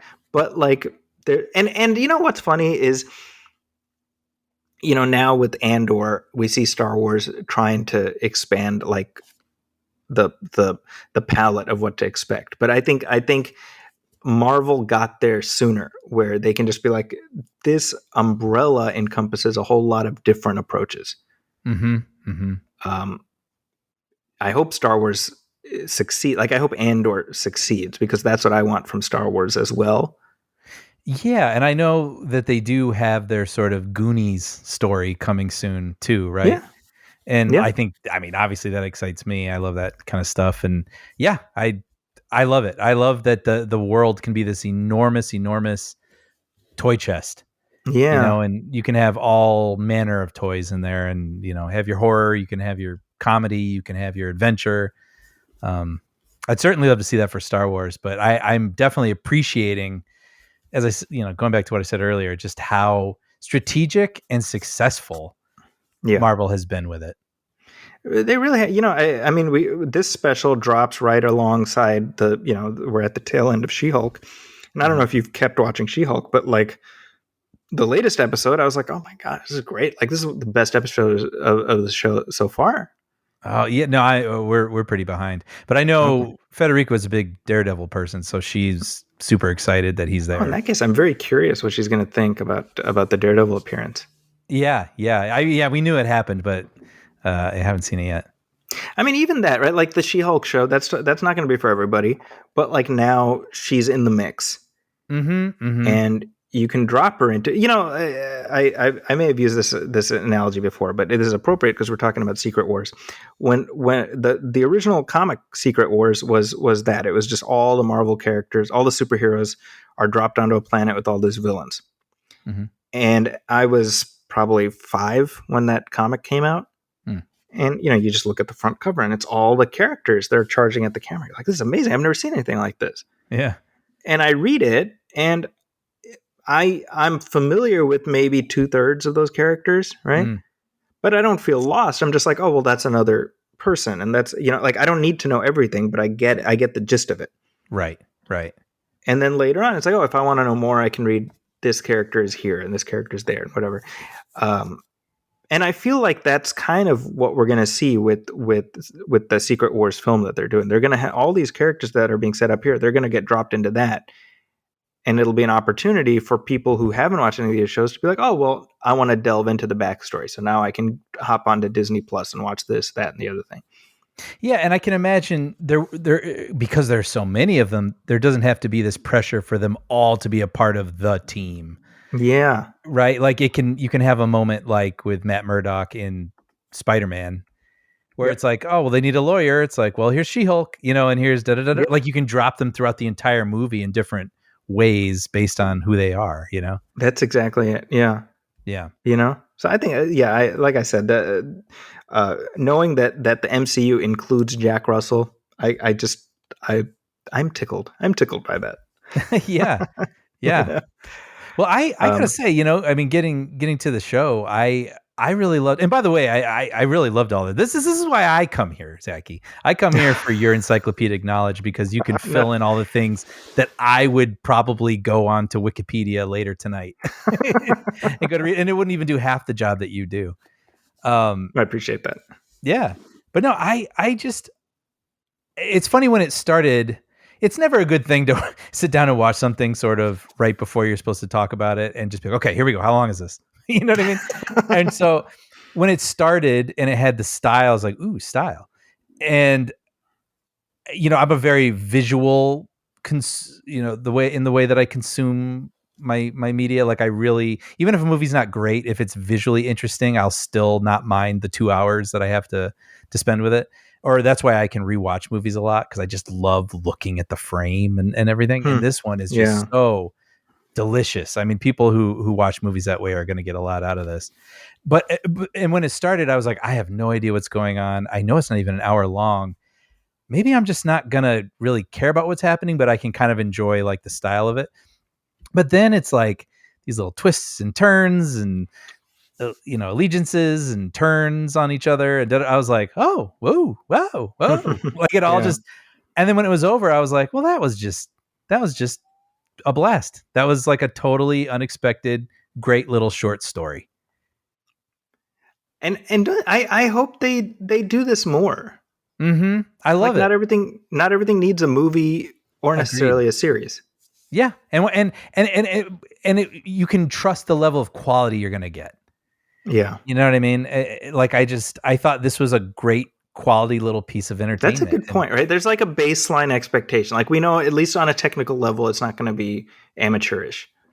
And maybe the pressure is off a little bit too with it, where they can really go for what they're going for. And for example, I mean, we haven't really gotten into stuff that happens, but like there's a shot of this woman witnessing something horrific happening. And it's all happening off screen, and the camera holds on her for so long, pushing in with this strobe light going off and a shadow. And I was like, wow, they're doing it. Like, like they're not feeling like they don't trust us and they need to cut. Like, I loved it. And there's another moment too, where this, attack is happening and a door is closing in the background very slowly, that it's slowly removing the light from the silhouettes that we're seeing of the horrific things. And I was like, this is great. Like what would be one of my most memorable shots from any movie this year. Yeah. So I just love that Giacchino had the freedom to sort of, display whatever sort of style he wished with this specific type of tale. That's so true. Well, and when it comes to Giacchino, you figure when you just look at the directors he's worked with. Sure. Like, yeah. Talk about a film school, right? Like, yeah. The story itself vis-a-vis the Bloodstone, that is something that's rooted in the comic book mythology. Ulysses Bloodstone is a character, and Elsa Bloodstone is like she's like a Deadpool love interest at one point. Really? Yeah. So I fully expect that she's she's also a Jack Russell love interest. So I fully expect she's going to be back and play. Sure.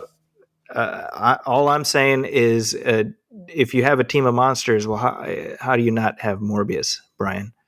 Yeah, I'm sure that's what Sony's thinking right now too. Like, hey, how do you not have Morbius? Well, actually, while we're talking about the format for this special and how Marvel isn't locked into anything, I thought this was worth mentioning too. They had announced this Armor Wars miniseries. Right. Yes. I don't know if you saw this. They recently said, we're not doing it as a miniseries. We're going to do it as a film instead. Mm-hmm. Mm-hmm. And I thought, man, I kind of like them thinking on their feet like that. Me too. I like that. Yeah. What best suits the story? I mean, that's been sort of a common complaint, right, of the past several years with streaming, where you watch a series and it feels like a 2-hour story stretched over 6 hours. That's right. Right. And so, yeah, hearing this, knowing that the people are not just like, well, we're committed to this, we'll figure it out. But like, no, this feels like a movie. You love it. You love to see it. Yeah, I think that actually made me more excited. They were like, we realized that the story worked better as a feature. And I'm like, okay, give me that then. Mm-hmm. Mm-hmm. Yeah. So this was not particularly on my radar. I knew it was a thing that was coming, the Werewolf by Night special. And I think that helped because I just went in ready to have some baseline of entertainment. But it surprised me far more than I expected it to. Yeah, you know what I think helped also was really a lot of strong performances. This is sort of a Most Dangerous Game type of story, where there's a bunch of people released in a arena kind of situation where you don't know who to trust out there, like everybody's out for themselves. And I thought that all of the people in the mix were pretty singular and interesting. That's a good point. And I thought the Verussa character, I'm looking, Harriet Sansom Harris. Mm-hmm. I thought she was particularly great, like really like chewing, on the scenery, like in the best possible way. I mean, what this style sort of relishes in, right? Like she gets like really crazy. And I was like, man, she is going for it. I love it. The fun fact, the big guy with the hatchet. Yes. He is played by an actor named Kirk Thatcher. Yeah. Who you might know as the punk on the bus in Star Trek IV, The Voyage Home, who Mr. Spock gives the neck pinch to. Yeah, doesn't he have a boombox? He's like, yeah. Wow. Wow. I mean, never in a million years would I have made that connection. Right? I saw the name and I know his name. I was like, wait, that Kirk Thatcher? And I looked it up and yeah, that's the guy. Holy cow. I'm looking him up now. So it looks like he's a puppeteer. Yeah, he's like an effects guy, Yeah, wow. Worked on Return of the Jedi, a bunch of Muppet movies. RoboCop 2, which we have a commentary for. That's right. Wow. Okay. Wow. I'm glad you brought that to my attention. I didn't know that. He's kept that song that he's playing in Star Trek IV, that was his own creation. It's called "I Hate You." Oh, he made that, really? Yep, I didn't know that. And it's an anthem for life, right there. Yeah, that's funny. But yeah, other thoughts on Werewolf by Night? I mean, I guess we're probably not going to get really into the spoilery stuff of it, but there was I will say one particular moment that happens that I kind of cackled at. So if anyone wants to skip maybe 30 seconds, but there's, the characters have their different weapons, right? And then there's the guy who has the crossbow on his arm. Mm-hmm. And then, his arm gets cut off. And so as they're still tangling, the woman races for his severed arm with the crossbow and shoots him with his own crossbow. I was like, yeah. Well done. Well played. Well done. Exactly. I was like, that's something you'd never expect to see on Disney Plus, but yeah, it was delightful. Delightful is the word after somebody gets crossbowed in the jugular. Yeah, it was just clever. I feels like I don't know if I've ever seen that before. Well, with that said, I think that is a good place to wrap up this discussion. Yeah. I'll be curious real quick. I also don't know that this is for everybody. Like I can see some people being like, and maybe turning it off. And others will just absolutely love it. And so I will be kind of curious in like the next week or so to see people's reactions to it, honestly. Well, let us know your reactions at the Movie Film Show. You can moviefilmpodcast@gmail.com. You can email us there. Of course, leave a comment on our Facebook page if you have any thoughts on that. Yeah. The Marvel machine keeps plugging along. I do find it amusing that Oscar Isaac, who he's been quite adamant about his not having had a great time making Star Wars. Oh, has he really? But he says it. He does it in subtle ways. So in other words, you can read the subtext. Sure. He, there's a YouTube channel, and I didn't know I was going to talk about this, otherwise I would have pulled it up. But there's a YouTube channel where they have celebrities read famous letters. Okay. And I'm sure you can see where I'm going with this. They had Oscar Isaac come out and read the letters that Alec Guinness wrote. Interesting. And he comes out and he says these are the letters that Alec Guinness wrote while making Star Wars. He says, I'm not going to attempt to imitate his voice, mainly because his words could be mine. Really? Yeah. Wow. Okay. Right. I was like, rare. It's so interesting. I know. I mean, that I don't know how you get any more non-subtle, but right. I mean, it's interesting that trio seems to be like, yeah, I'm good. Yeah, you're right. I mean, like typically after like big franchise series like that, people are always like, hey man, there's more. I'll be back. Kind of a sentiment, whether they mean it or not. But these people are pretty like, yeah, I'm good. Which I feel bad for them, honestly. Yeah, because I mean they're all very memorable, and I think what a task to try to come up with new iconic characters for everyone to get immediately attached to. But I feel like those actors did absolutely their jobs. You know what I mean? Like they completely succeeded in creating really memorable characters that we want to spend time with. Right. Yeah. So yeah. So anyway, my point in referring to Oscar Isaac, I feel like he's been generally more amenable to coming back as Moon Knight. And I'm like, well, at least he's got one franchise character he enjoys. Sure.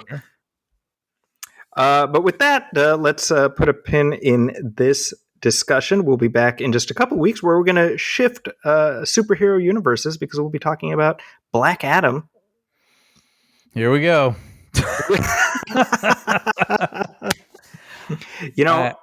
I have been hearing word that quite possibly we may have a super cameo in this film, and I don't know if it's true, but certainly that's all the word around the grapevine. Yeah, that would be pretty exciting, honestly. So we'll see. I don't know why. I mean, spoiler. The first time I saw the very first trailer, I was like, oh man, I'm gonna have to sit through that. Which I feel bad. I'm sure there are people who are really looking forward to it, but I can't explain it. This just looks like all the stuff thrown into a blender and turned into a mushy paste. Or I don't know. But hey, I would love to be surprised. Well, I guess we'll find out in a couple weeks when we reconvene. Yeah. So with that, as always, like I said earlier, if you have any questions or comments, send them our way. Also, if you like what we're doing, please go to Apple Podcasts and leave a star rating, leave a review. Every little bit helps. If you're looking for me online, you can always find me on Twitter at Zaki's Corner. That's Zakis Corner. I also have a couple pieces coming up in the San Francisco Chronicle. You can check there. Brian, what about you? Currently working for a Star Wars show that will be coming out on Disney Plus next year. And at the moment, new Puppy Dog Pals continue to drop kind of seasonally. They're all holiday episodes. So we just had a Halloween one drop and a Thanksgiving one coming up on Disney Plus, and Disney Junior. Perfect. Well, thank you everybody for listening. On behalf of my partner Brian Hall, my name is Zaki Hassan. This has been Movie Film 255. We'll catch you next time. Welcome, friends, it's the Movie Film Podcast. Podcast, enjoy the show. Zaki and Brian are talking about movies. Movie Film Podcast on the radio.